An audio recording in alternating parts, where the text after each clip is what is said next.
All right, coming up in just a few minutes on Let It Rip Weekend, Attorney General Jeff Sessions has a plan to nip marijuana in the bud. Yeah, the feds say they will enforce all pot laws, even in states where pot is legal for recreational or medicinal purposes. So could those using pot legally today go to jail tomorrow? Plus, how will it impact on the current ballot proposal to legalize pot for recreational use right here in Michigan? A lot of people wondering that one as well, Charlie. Well, two issues here. First of all, on a federal level, apparently under the Obama administration, if the states legalize pot for recreational or for medical purposes, the feds would stay off. They don't care because marijuana is illegal under federal law no matter what. Well, now this week, just a couple days ago, Attorney General said, now we're going to perhaps enforce, or at least leave it up to the U.S. attorneys in each different state to enforce federal law. A lot of people are worried about that, and it's going to have a big effect here in Michigan, too. And there's a lot of money on the table. Oh, billions on the table. All right, don't forget, you can join in the conversation. Use the hashtag #LetItRip to see your comments on air at the end of the show. All right, Let It Rip Weekend is next.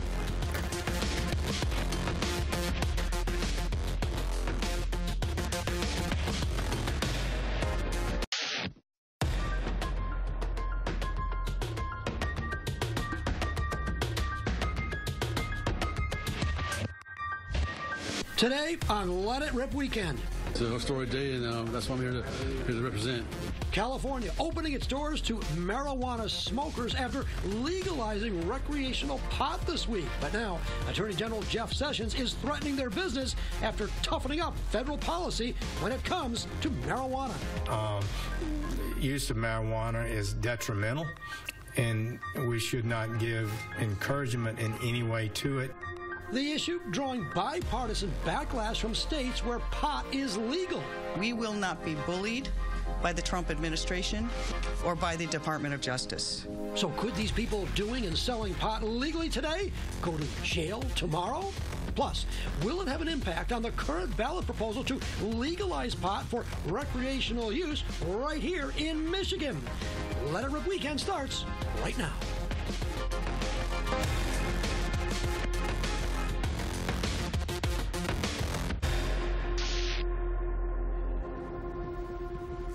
And thanks for joining us on Let It Rip Weekend. Today, we're talking about U.S. Attorney General Jeff Sessions rolling back the Obama-era policy that provided legal shelter for the sale of marijuana, both recreational and medicinal. Now, this places thousands of marijuana businesses operating legally under state's law at risk. It's time to let it rip. All right, first we have on the panel Judge Jody Switowski, who served as a district judge for years, but then left the bench to kind of squash substance abuse. Next to her, from the Cannabis Counsel, Tom Levine. He provides legal services for cannabis caregivers and serves as the secretary for the Coalition to Regulate Marijuana like Alcohol. And on the end, Scott Macy from the Brighton Center for Recovery, a facility that helps young people battling drug problems.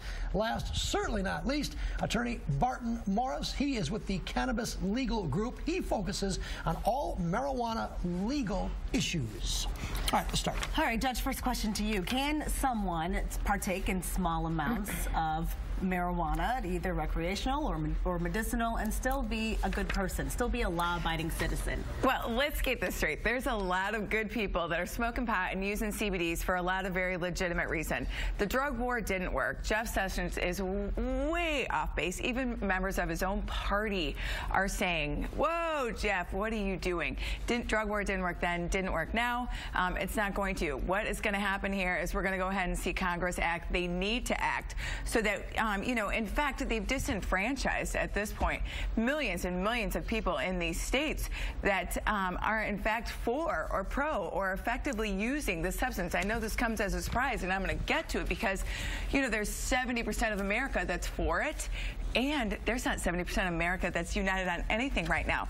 We've got to go ahead and have legislation that really compartmentalizes the good things about it, but then dumps all of its effort into the negative, which the more we know about pot, the more dangerous it's becoming. Tom, is it dangerous? No, it isn't. It's one of the most benign substances on the planet. It's a plant, let's remember. It's not one of these powerful pharmaceuticals that has led us to this opioid crisis that we're amidst. What are we doing here? We need to focus our priorities on this opioid crisis and be done with this. The law enforcement I know, they want to fight real crime. They want to fight sex trafficking and heroin. They don't want to deal with patients. But are you worried that the feds are going to come in and bust someone for smoking some pot? I don't buy it. I don't think that they're going to do this. It's impossible. We've turned the corner. There's no turning back. Scott, what do you think about that? Shouldn't voters decide this issue? Voters, yeah, of course, I mean, to a certain extent, but we need responsible legislation behind it as well. So, you know, when you have a new administration come in and they just reappointed 46 U.S. attorneys, you got to think, well, there's some changes going to come about. Like cracking down on pot. So, well, and I don't think, this is just a memorandum that's been rescinded. Nothing's really changed. The only people that are affected are basically the venture capitalists. How can you run a legitimate industry on cash? Because the banking industry won't get involved and the insurance industry won't get involved. So this is just a way to pump the brakes, take a step back, and look at things in a little bit more comprehensive way. Let's get Barton in here. You represent companies that want to start up businesses. Apparently, this is a billion-dollar industry. But Scott does make a point, though. Insurance companies will not insure these, and banks are not lending money. So unless you're independently wealthy, you're not going to be able to get pot to people that need it. This is a $7 billion industry, and it's going to skyrocket in the next few years, especially because of what California and what Michigan is doing. There are insurance companies that will insure these businesses, but the banking situation is definitely what needs some assistance with Congress and Congress. They're going to do something about it because it is something that is a significant problem. Everybody's utilizing cash. We don't have the right to utilize bank accounts and credit cards. This is necessary. We need federal reform. And that's what's going to happen based upon what Jeff Sessions has done. Well, and not only that, Charlie, what we're seeing in some of these states, I mean, Colorado, I call the petri dish for all of this. This is where it began. This is where we get to look at side effects and negative things and increased drug driving rates. But when we look at commerce, Barton's absolutely right. It's a $7 billion industry. That's what the Sackler family makes in 1 year off of OxyContin. Is that a problem? And look at the lobbying effort. So it's going to explode in Congress, this lobby. We're seeing all sorts of clandestine labs pop up. So there is a segment of medical marijuana growers or recreational marijuana growers that are legitimate. But what happens with all these other labs? It's a big business. And how do I compete with, you know, the next marijuana grower? I don't want to point at Barton. I don't know if you're growing pot or not, but we lace it. I'm not. And that's the problem with these clandestine labs, is that we're seeing a lot of fentanyl and things of that nature in the pot. No, we're not finding fentanyl in this. We're finding fentanyl in the street drug. Absolutely. Yeah, we found it in Cleveland. Okay, but Tom, but listen, if the Attorney General of the United States wants to crack down on pot for whatever reason, maybe place the fear in people like you who advocate smoking pot, there is not one constitutional argument you could make to have a right to smoke pot. Is that true? It is against federal law, but we do have dual sovereignty in this system of federalism that we live in. Right. So our Supreme Court has ruled that our Medical Marijuana Act is legit. It's not preempted. It's in place. It's not going anywhere. And we're moving the ball forward. While at the same time, the feds could enforce it, but I believe that they're going to maintain their priorities. At Cannabis Counsel, we're representing businesses jumping into this. These are legitimate businesses getting into this for medical reasons. Scott, do you think that Congress should regulate pot for medical purposes? Well, I think Congress has a role, but you know what's so disenfranchising, and just to sit here and listen to us talk about the money aspect. You know, profits drove the opiate epidemic. Yes, they did. And it's you know, just it's ridiculous for us to talk about the billions of dollars that are possible. The thing is, in the state of Michigan, we collected $26.8 billion in taxes last year. The best case scenario for the state when they go to legalize it is $225 million. That's less than 1% of the tax we collect in this state.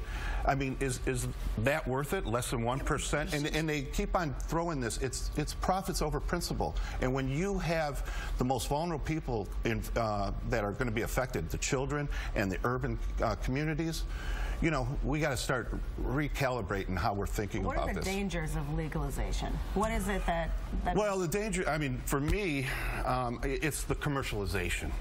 It's looking at this from a profit-driven model. And we've how always is that a danger, though, when... Because, I mean, you have to look at the marketing strategy. And again, I would go back to Colorado. When I drive, when I do all my traveling, we can go to California, we can go to Washington. When you have Elmo on the side of a building, you know, that's not appealing to me. I don't care about Elmo, but our teenagers do. To market to children. Listen, I'm not saying that there aren't legitimate industries that are out there doing it the right way. I'm not trying to say there aren't legitimate people using, okay? That's not what I'm saying at all. What I'm saying is it's about regulation. It's about making sure that the right message is getting out there, and that's where we have to stand in. Recreational purposes too? Recreational purposes as well. Listen, marijuana is no better or no worse for you than alcohol. Now, I don't really know that that's the standard that we want, because it's killing more people in this country than even the opioid epidemic, and costs billions of dollars. Alcohol has no medicinal benefit whatsoever. Alcohol is significantly worse than marijuana. Marijuana has medical benefits. That's the reason why CBDs have medical benefits. But you know, alcohol in the beginning of prohibition did have medicinal purposes. So did cigarettes had medicinal purposes. Tom, correct me if I'm wrong, you want to regulate marijuana like alcohol, right? Right. Yeah, you're okay with that? Yes. Well, yes, we are. And we're putting it on the ballot this November for adult use.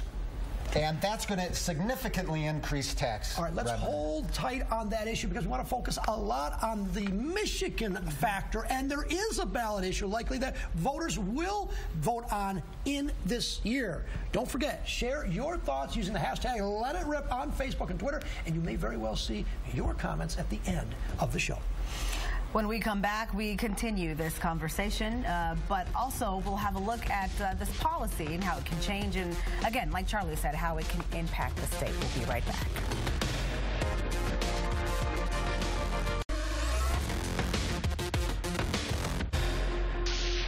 Reversing direction, as the Attorney General has decided to do, is an overreach, not just against the city of Seattle and the state of Washington, but a majority of states now in this country. The conversation we had that was specifically about this issue of states' rights in Colorado, until he lives up to that commitment, I will be holding all nominations.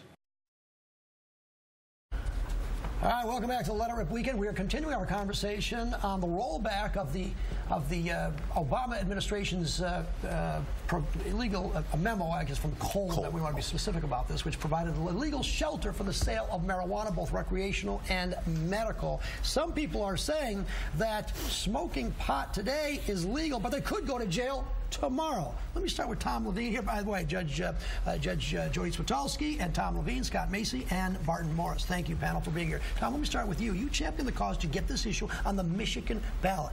But as we just heard, it is still illegal under federal law. And now we're hearing that the Attorney General of the United States is going to crack down even if your proposal is successful. Do you think that your efforts are wrong, maybe shifted? You should be lobbying Congress as opposed to the state.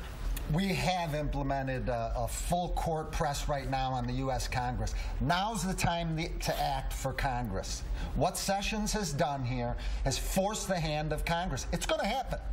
It's been 100 years now. Do you think Congress should come up to speed by now? It's a Republican and Democrats are both in favor.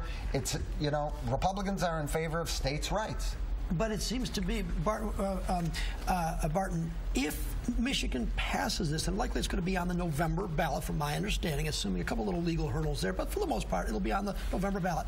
It's still not going to be legal and safe for patients that want to use and need to use this. Your efforts are flawed, aren't they? Oh, absolutely not. First of all, the 10th Amendment of our Constitution states that the states have the right to regulate and legalize things within their state that don't have any commerce throughout the states. And so we have the ability to do that. Republicans agree with that position, and Congress agrees with that position. Congress should represent the people, and the people say, 70% of the people say there should be some form of legalization of medical marijuana or adult use marijuana, and that's exactly what Congress needs to be getting on board with, regardless of what Jeff Sessions wants to do. Why do you expect Congress to get involved now? This is something that's been kicked down the road for so long. They have been involved.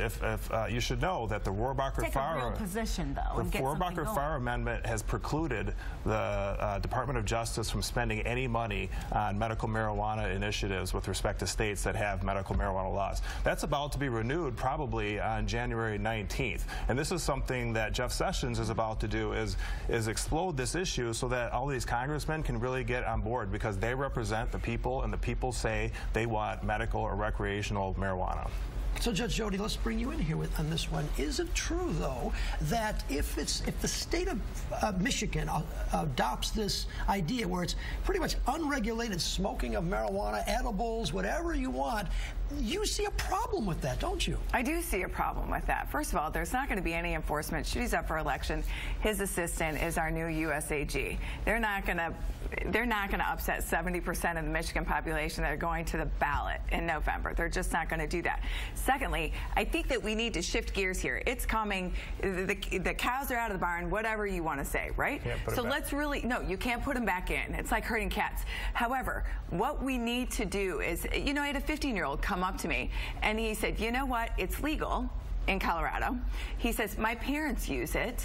It's effective. It's good enough for me. In other words, it's normative for our kids. And there's absolutely no refuting that when your brain is not developed under the age of 23 to 25, there's significant consequences. And so we're taking a substance, we're making it normative for people. They're driving with it. That's where we need to focus our efforts. Let's regulate it and make it safe. But isn't this where we were years ago with smoking? It was always legal, assuming you have to be a certain age or whatever, but then people got together and they said, you know, restriction, don't do it, there are dangers, put the thing on the box, all this stuff. Isn't that what we should do with marijuana? Well, I mean, and that's the thing. I mean, we have so much that, you know, that's paved the way to this point that we sometimes just are blind to look at. I mean, because we're so driven by this profit-driven aspect of marijuana. But the thing is, when you're looking at where we're going and what the rhetoric is, I mean, you know, are we going to be able to regulate it? I mean, we're living in the worst opiate epidemic or the worst health epidemic in our society within the most regulated industry. And you know, for 2 years now, the life expectancy has gone down. It's never happened in this country. Are you saying there's a connection between the legalization of marijuana and opioid use? Well, I want to be careful on saying that. Let me talk about that. Well, but, there is a connection. It's an exit drug for us. No, it's, I mean, that's the rhetoric. That's the rhetoric that is so. That's the truth that's a of joke. The matter. Look at the peer-reviewed research. Look at over the 20 years that we've lessened the regulations of marijuana, and what's happened to the opiate epidemic. It's a crock to say that. No, I mean, that is a result of doctors handing out opioids like candy. Wait a minute. I'm on heroin. I can get off heroin by doing pot? Yes. Yes. Really? Yes. I work in a treatment center. I mean, That's, every kid, and they minimize it. 5,000 people died last year from opioids. No, not a one from marijuana. Well, that's not actually look, true. I'm an addict, because and I know the potency rates of marijuana are so significant now that people are going into psychoses. There are abdominal injuries. There's cardiac issues that are all being related to it. There's a decrease in IQ from 8 to 12 different points. We're looking at all sorts of maladies that if we would take the time and invest the monies to really figure it out, then we'd have something substantive, as opposed to just these allegations that everything's peachy keen. Now, the data with regard to opioids and marijuana is all over the place, as is everything with marijuana. It's all over the place. No, it isn't. The Unless you look at the stuff coming out of Israel, which is the only really good studies that exist. And so if we're going to sit here and yell and shout about things, yes, sometimes marijuana, or CBDs especially, help for pain management. We need, marijuana is the least researched Schedule I drug right now. No, it isn't. It's the most researched. Look at the money spent on it. It doesn't come close. You guys There's 26 states where it has been legalized. No, not at all. Road fatalities have decreased. No, That's not true. That is not true. No, there's skyrocketing with drugs, and there's absolutely judges' hands in this state are tied because the legislation is horrific with regard to driving under the influence. Marijuana is the most researched drug. If you look at the National I'm from Missouri. Show me. It's regulated by the Drug Enforcement Agency. They won't release it. Thank you. There's 26,000 peer-reviewed studies regarding marijuana. It is the most I'd love to see the p-value and who peer-reviewed it. The National Institute of Drug Abuse has identified and made statements that says that the majority of marijuana users don't move on to other drugs. Alcohol is more of a gateway drug than marijuana. Hold that thought. Okay, here we go. All right, coming up next, we share your thoughts live on the air. My phone's been buzzing as yours. Oh, I know folks are tweeting. Use the hashtag #LetItRip. There's still a little time to get your comment in the show. We'll be right back.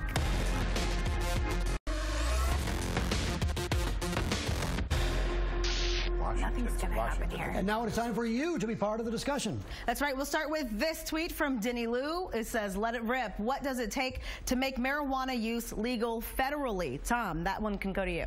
The U.S. Congress needs to open its eyes and not categorize it together with heroin. It's not the same as heroin. They need to deschedule it, and the U.S. Congress can do it with a vote. All right, let's try this one here. Matt writes, if the federal government doesn't want to get on board, then they won't have the pleasure of having any financial benefits from the revenue made.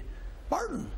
The financial benefits are generally going to be reserved to the states, but the federal government, the Congress, needs to do what our voters want. What our population wants to do, that's what they should be doing. And if they don't want to vote with our Constitution, with our voters, then they should be removed. They're disenfranchising millions of voters by not listening. Okay. Scott, let me ask you this one from Mary West. She says marijuana directly affects drug sales of pills prescribed by doctors. That's why they're going after pot. It's cutting into big pharma's profits. You know, I mean, that's the, the conspiratorial view. I don't know anything that, that can back that kind of rhetoric. But that's the unfortunate part of some of the beliefs that take hold with this issue. So let me go. This is one for Judge Jody. If you want, Charles writes that if you want to enforce and make pot legal, start with enforcing the doctors who write the prescriptions that allow people to obtain medical marijuana cards. They give them out like free water. Judge, do they? Absolutely. So we've got to educate our doctors. Listen, I don't want to victimize docs, but yes, we have to educate and enforce doctors. Doctors need to inform, monitor, and document their patients for signs of a disease state. That's what that's all about. All right, what about this one? I highly doubt our society needs another socially accepted drug in addition to alcohol and nicotine. Haven't they already caused enough havoc? Scott, you can take that. Yeah, well, I mean, I was... In the last 5 years, I've probably spoken to over 50,000 people, asking them the one question. Do you have a hard time getting your weed when I'm talking to the people in treatment? And nobody has had a hard time. So maybe we need to relook at this as from a decriminalization aspect. Cindy writes, can we worry about the heroin and opioid problem instead of a plant grown in the ground? Not a pot smoker, but I've seen the benefits for medical patients. I know the two people are shaking their head. Judge, why don't you take that one real quick? What we need to do is we need to worry about our addiction epidemic, and that's what it's really about. Whether it's marijuana or opioids or benzodiazepines or stimulants, we need to worry about addiction prevention. In 5 seconds, Bart, what do you say? There's been 65,000 overdose deaths in this country in the past year. Marijuana will significantly reduce those opiate deaths. There's over 20,000 of those. Martin, Jody, Tom, Scott, thanks so much. That's all the time.